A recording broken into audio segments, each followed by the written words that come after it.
श्रमण भगवान महावीर स्वामी को भावपूर्वक वंदन। उन्हीं की आज्ञा में विचरण करने वाले आचार्य भगवंत और सभी साधु संतों को भावपूर्वक नमन।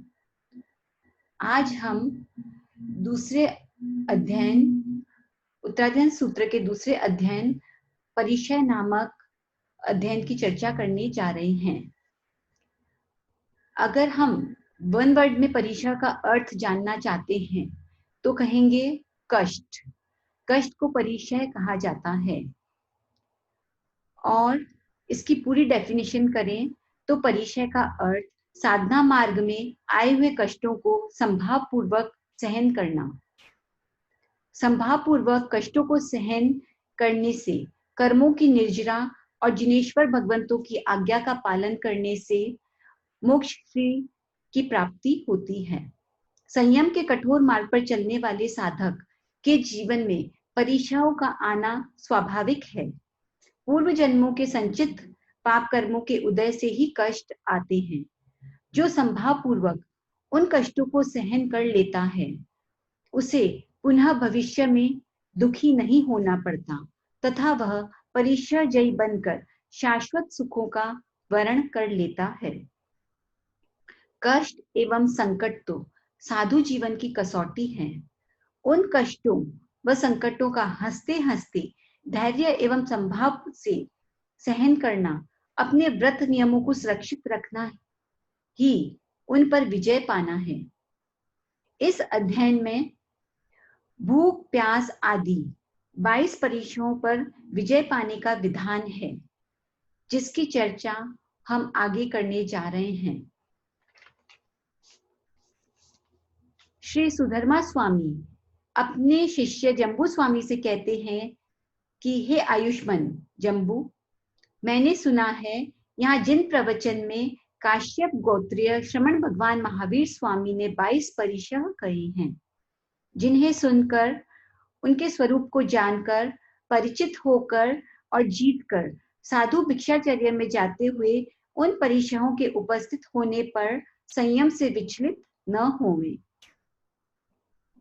फिर जम्बू स्वामी पूछते हैं कि हे भगवान, वे 22 परिचय कौन से हैं? उसके उत्तर में सुधर्मा स्वामी 22 परिचय इस प्रकार कहते हैं, जिनके नाम है क्षुधा का परिचय, प्यास का परिचय, शीत का परिचय, गर्मी का परिचय, डांस मच्छर आदि से होने वाला परिचय, वस्त्र के अभाव से अथवा जीर्ण या अल्प वस्त्रों से होने वाला परिचय है, अरति अर्थात संयम में रति न होने का परिचय, आक्रोश परिचय, स्त्री परिचय, चर्या परिचय, निषद्या परिचय, शय्या परिचय, वध परिचय, याचना परिचय, अलाप परिचय, रोग परिचय, तृण स्पर्श परिचय, मैल परिचय, सत्कार पुरस्कार परिचय, प्रज्ञा परिचय, अज्ञान परिचय और दर्शन परिचय, जिनकी हम आगे डिटेल चर्चा करेंगे। काश्यप गोत्रीय भगवान महावीर स्वामी ने परिचयों का जो विभाग फरमाया, सुधर्मा स्वामी कह रहे हैं, जम्बू स्वामी आप उसे क्रमशः मुझसे सुनो। तो पहला परिचय, भूख से शरीर के पीड़ित होने पर भी साधु फल आदि का स्वयं छेदन करे नहीं, दूसरों से छेदन करावे नहीं और अन्न आदि स्वयं पकावे नहीं और दूसरों से पकवावे नहीं। फिर फरमा रहे हैं, शरीर साधु का यदि अत्यंत कृश या दुर्बल हो जाए तो भी आहार पानी की मर्यादा को जानने वाला साधु मन में दीनता का भाव न लाता हुआ दृढ़ता के साथ संयम मार्ग में विचरे। क्षुधा परिचय के बाद आता है तृषा परिचय, यानी प्यास का परिचय है। साधु प्यास से पीड़ित होने पर भी सचित पानी का सेवन न करे, किंतु अग्नि आदि के संयोग से त्रासुक बने हुए धोवन पानी का ही सेवन करे। जहां लोगों का आना जाना नहीं है, ऐसे निर्जन मार्ग में जाता हुआ साधु प्यास से अति व्याकुल हो जाए तथा मुंह सूख जाए, फिर भी वह दीनता रहित होकर उस प्यास के परिचय को सहन करे, किंतु साधु मर्यादा का उल्लंघन करके सचित पानी का सेवन नहीं करे। अग्नि आदि के आरंभ से निवृत्त रुक्ष शरीर वाले साधु को संयम मार्ग में विचरते हुए कभी शीतकाल में या अन्य समय में ठंड लगे तो साधु जिन आगम को सुनकर साधु मर्यादा या स्वाध्याय आदि की वेला का अतिक्रमण न करे तथा सर्दी से बचने के लिए एक स्थान से दूसरे स्थान पर भी न जावे। शीत एवं वायु से बचाने वाले मकान मेरे पास नहीं है और न मेरे पास शरीर की रक्षा करने वाले वस्त्र कंबल आदि हैं, इसलिए मैं तो अग्नि का सेवन कर लूं। इस प्रकार साधु सेवन करना तो दूर रहा, मन में विचार भी ना करे। ग्रीष्म ऋतु, गर्मी के सीजन में उष्ण स्पर्श वाले पृथ्वी शिला आदि के ताप से शरीर के भीतर और बाहर के दाह से और सूर्य के ताप से पीड़ित हुआ साधु सुख के लिए विलाप न करे कि यह ताप कब शांत होगा। गर्मी से अत्यंत पीड़ित होने पर भी बुद्धिमान साधु स्नान की अभिलाषा न करे, शरीर को जल से न भिगोए और अपने शरीर पर पंखे आदि से हवा नहीं करे। जिस प्रकार संग्राम के अनुभाग पर रहा हुआ हाथी और शूरवीर योद्धा शत्रु के बाणों की परवाह न करते हुए शत्रु को मारता है और विजय प्राप्त करता है, ठीक इसी प्रकार उत्तम साधु डांस मच्छर आदि के काटने रूप कष्ट की उपेक्षा करता हुआ क्रोधादि भाव शत्रुओं पर विजय प्राप्त करने के लिए आत्म संग्राम में डटा रहे। मांस और रक्त को चूसते हुए डांस मच्छर आदि प्राणियों को मारे नहीं और न उन्हें दुख ही पहुंचावे और उन्हें रोककर अंतराय भी न करे, यहाँ तक कि मन से भी उन पर द्वेष न करे, किंतु संभाव रखे। फिर आता है वस्त्र परिचय। वस्त्रों के जीर्ण हो जाने पर मैं वस्त्र रहित हो जाऊंगा, इस प्रकार नए वस्त्र मिलने पर वस्त्र सहित हो जाऊंगा, साधु इस प्रकार भी विचार न करे। भावार्थ, वस्त्र फट जाने पर साधु को भविष्य में वस्त्र न मिलने की आशंका से चिंतित नहीं होना चाहिए और नए वस्त्र पाने की आशा से प्रसन्न भी नहीं होना चाहिए।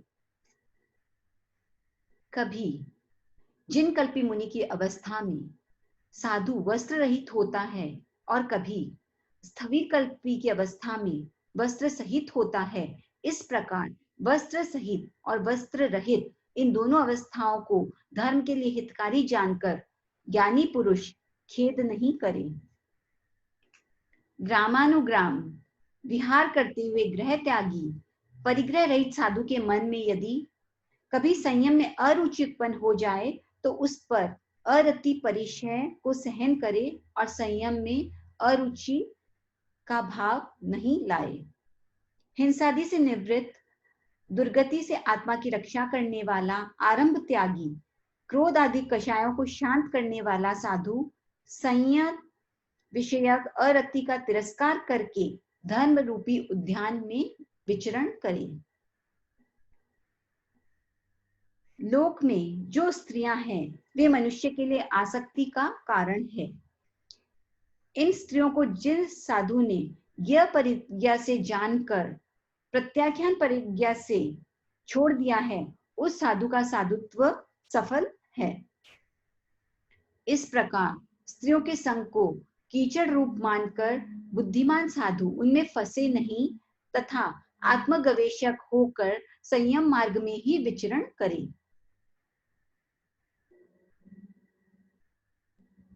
प्रासुक ऐष्ण्य आहार से निर्वाह करने वाला प्रशस्त साधु परिचयों को जीतकर ग्राम या नगर में अथवा व्यापारी बस्ती वाले प्रदेश में या राजधानी में अकेला होकर अप्रतिबद्ध विहार करे।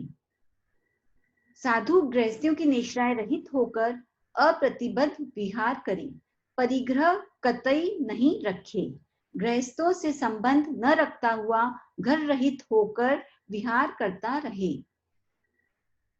साधु शमशान में या सुने घर में या वृक्ष के नीचे किसी प्रकार की अशिष्ट चेष्टा न करता हुआ अकेला राग द्वेष रहित होकर बैठे, किसी भी प्राणी को दुख न पहुंचावे।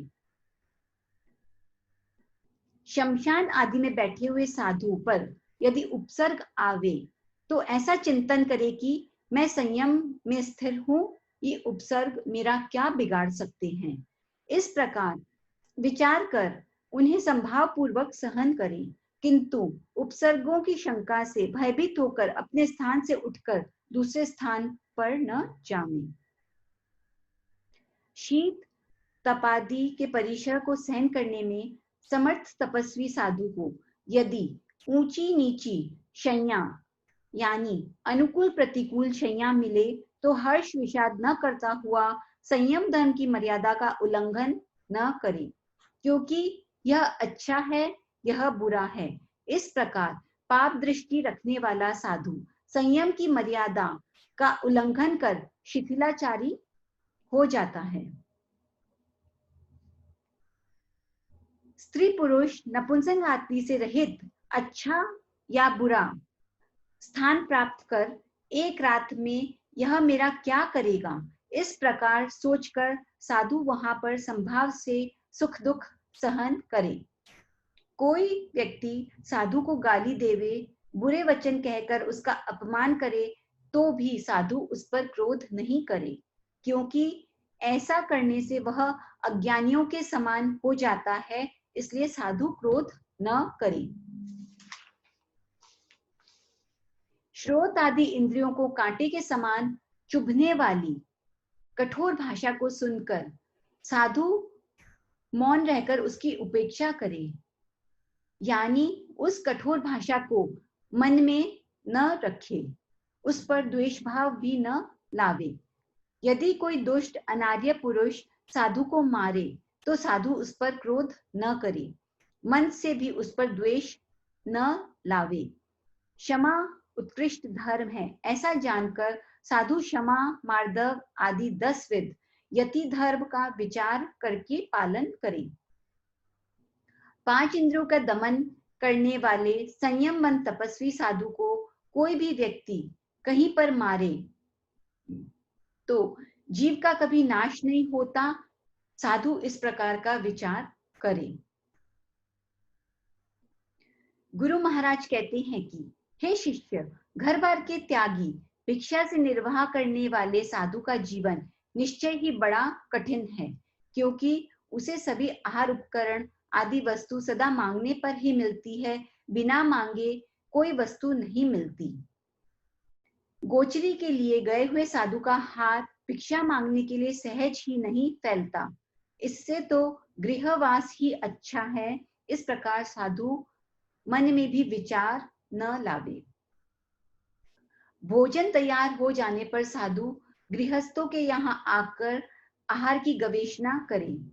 आहार मिले या नहीं मिले तो बुद्धिमान साधु उस पर खेद नहीं करे। गृहस्थों के यहाँ भोजन तैयार हो जाने पर साधु मधुकरी वृत्ति से आहार की गवेषणा करे। इच्छानुकूल पर्याप्त आहार मिले तो साधु को हर्षित नहीं होना चाहिए, और इच्छा के प्रतिकूल या अल्प आहार मिले या आहार नहीं मिले तो खेद नहीं करना चाहिए। मुझे आज आहार नहीं मिला है तो संभवतः कल प्राप्त हो जाएगा। जो साधु आहार प्राप्त न होने पर इस प्रकार विचार करके दीन भाव नहीं लाता, उसे अलाप परिचय नहीं सताता है। दुख, ज्वर आदि रोग उत्पन्न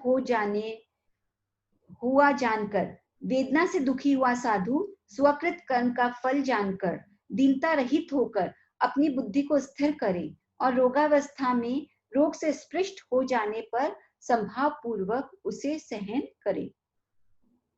आत्मशोधक मुनि चिकित्सा की अनुमोदना भी नहीं करे और रोग को अपने किए हुए कर्मों का फल जानकर समाधि पूर्वक सहन करे, जो रोग की चिकित्सा न तो स्वयं करता है न दूसरों से करवाता है तथा करते हुए को भला भी नहीं समझता है, इसी में उस साधु की सच्ची साधुता है। यह कथन जिन कल्पी तथा अभिग्रहधारी साधु की अपेक्षा से है। स्थविर कल्पी के लिए सावध्य चिकित्सा का निषेध है, निर्वध्य चिकित्सा का निषेध नहीं है। वस्त्र रहित रुक्ष शरीर वाले संयमी तपस्वी मुनि को तृणों यानी घास पर सोते हुए शरीर में पीड़ा होती है। अत्यंत धूप पड़ने से तथा तृणों के स्पर्श से अत्यधिक वेदना होती है। उस पर साधु को इस प्रकार विचार करना चाहिए कि इस आत्मा ने नरक आदि दुर्गतियों में जो वेदना सहन की है, उसके सामने यह तृणजन्य वेदना तो कुछ भी नहीं है। आए हुए कष्टों को संभाव पूर्वक से सहन करना मेरे लिए महान लाभ का कारण है। ऐसा जानकर जिन कल्पी मुनि वस्त्र कंबल आदि का सेवन नहीं करते हैं, गर्मी के मौसम में परिताप से होने वाले पसीने से या मैल से या रज से शरीर लिप्त हो जाए तो भी बुद्धिमान साधु सुख के लिए दीनता नहीं दिखावे। सर्व प्रधान आचार्य शुद्ध चारित्र रूप धर्म प्राप्त करके निर्जरा चाहने वाला साधु जब तक शरीर का नाश न हो तब तक जीवन पर्यंत इस शरीर से मैल परिशय को संभाव पूर्वक सहन करे। जो साधु स्वतीर्थ या अन्य तीर्थी राजा आदि द्वारा किए गए नमस्कार, सत्कार, सम्मान तथा भिक्षा के लिए निमंत्रण आदि का सेवन करते हैं, उनकी साधु चाहना नहीं करे और उनकी प्रशंसा भी नहीं करे। अल्प कषाय वाला, सत्कार सम्मान आदि की इच्छा न करने वाला, अज्ञात कुलों से भिक्षा लेने वाला, लोलुपता रहित बुद्धिमान साधु सरस भोजन में आसक्ति न रखे और उसके न मिलने पर खेद नहीं करे तथा दूसरों का सत्कार सम्मान आदि उत्कर्ष देखकर ईर्ष्या भी न करे। निश्चय ही मैंने पूर्व जन्म में ज्ञान फल देने वाले कर्म किए हैं, जिससे मैं सामान्य मनुष्य होते हुए भी किसी व्यक्ति द्वारा किसी भी विषय में पूछे जाने पर ठीक ठीक उत्तर देता हूं। इस पर भी साधु कभी अभिमान ना करे। इसके बाद ज्ञान का अभिमान करने से किए हुए अज्ञान फल देने वाले कर्म उदय में आएंगे। इस प्रकार कर्म विपाक को जानकर अपनी आत्मा को आश्वासन देना चाहिए, अर्थात ज्ञान का गर्व नहीं करना चाहिए। भावार्थ के रूप में हम समझ सकते हैं, कर्म अपने आबाधा काल के बाद फल देते हैं। तदनुसार पहले बांधे हुए अज्ञान फल वाले ये ज्ञानावर्ण्य कर्म उसी समय फल न देकर अभी उदय में आ रहे हैं। अतएव अज्ञान के लिए शोक न करके अज्ञान फल वाले कर्मों को क्षय करने का प्रयत्न करना चाहिए। जो मैं अभी तक साक्षात रूप से कल्याणकारी धर्म के स्वरूप को और पाप के स्वरूप को भी नहीं जान सका हूं, तो फिर मेरा मैथुन आदि से निवृत्त होना और सम्यक प्रकार से आश्रमों का निरोध करना व्यर्थ ही है। इस प्रकार साधु कभी विचार नहीं करे, किंतु ज्ञानावर्ण कर्म का क्षय करने का प्रयत्न करे। उपदान तप आदि अंगीकार करके साधु की प्रतिमा को स्वीकार करते हुए इस प्रकार उत्कृष्ट चर्या से विचरते हुए भी मेरा छद्मस्तपन दूर नहीं होता है। इस प्रकार विचार कर साधु को खेद नहीं करना चाहिए, किंतु अज्ञान को करने के लिए शास्त्र विहित क्रियाओं में उत्साह पूर्वक विशेष रूप से रत रहना चाहिए। निश्चय ही परलोक जन्मांतर या तपस्वी की रिद्धि नहीं है, इसलिए साधुपन लेकर मैं ठगा गया हूं। इस प्रकार साधु को मन से भी विचार नहीं करना चाहिए। राग द्वेष को जीतने वाले सर्वज्ञ जिनेश्वर देव भूतकाल में हुए हैं, वर्तमान काल में महाविद्य क्षेत्र में सर्वज्ञ जिन देव हैं अथवा भविष्य में होंगे।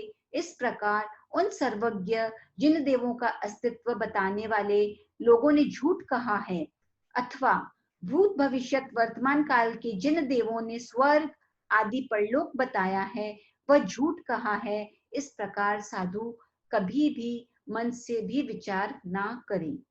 ये सभी परिचय श्रमण भगवान महावीर स्वामी ने फरमाए हैं, जिनके स्वरूप को जानकर धैर्यवान साधु कहीं भी इन परिचयों में से किसी भी परिचय के उपस्थित होने पर संयम से विचलित नहीं होवे।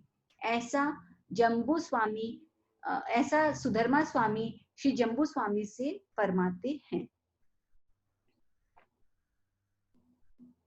यह हुआ हमारे दूसरे परिचय नामक अध्ययन का अर्थ। इसी शुभ भावना के साथ जय जिनेंद्र।